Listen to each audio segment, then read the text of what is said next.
57 Muslim countries, 22 Arabic ones, surrounded Palestine, some literally a stone's throw away. Nearly 500 million Arab soldiers surrounding the enemies with billions spent on them. And they can't mobilize to stop a genocide or nourish the thirsty, innocent throats of our children from the Nile that's owned by Muslims just a few kilometers away. What have their rulers done but protect the borders and interests of the enemies? Establish pure Sharia in Gaza today and watch 86 countries mobilize and invade it. Allah subhanahu wa ta'ala sends ibtila'at, and among their wisdoms is to expose the munafiqeen.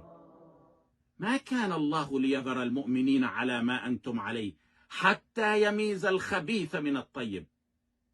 They want the ummah to seek permission to defend themselves from leaders who are publicly indulgent in normalization with the enemy himself. And that's what's over the table.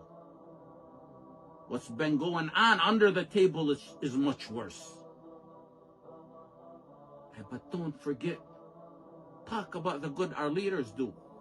They've expanded the Masjid al-Nabawi. They've expanded the Masjid al-Haram. They're putting Qur'ans and printing them. They're making Hajj easier. Little do they know that saving the precious life of one child in Palestine, or one child, or one woman, or man in Yemen, or in Iraq, or elsewhere, is incomparably more important than the expansion of the physical structure of the Haram all the way down to China. The Kaaba being destroyed and the earth along with it is less significant before Allah subhanahu wa ta'ala than the killing of a single child in Gaza.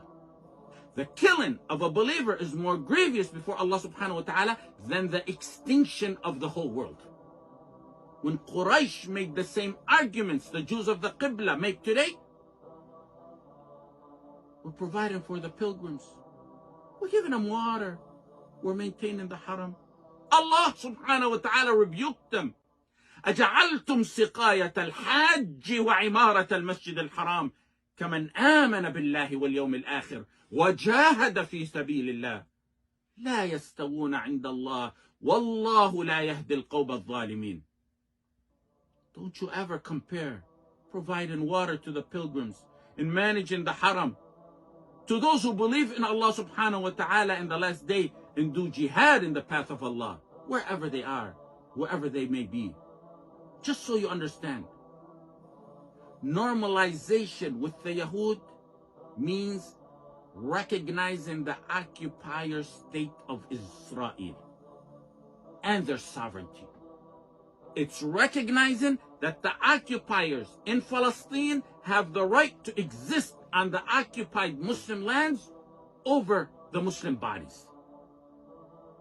Normalization with the Yahud, in a nutshell, is wala to the occupying kuffar.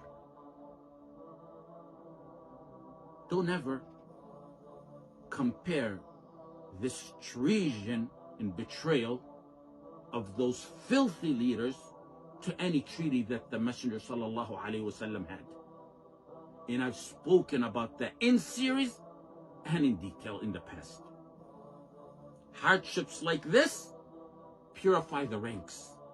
They expose the munafiqeen and they teach lessons.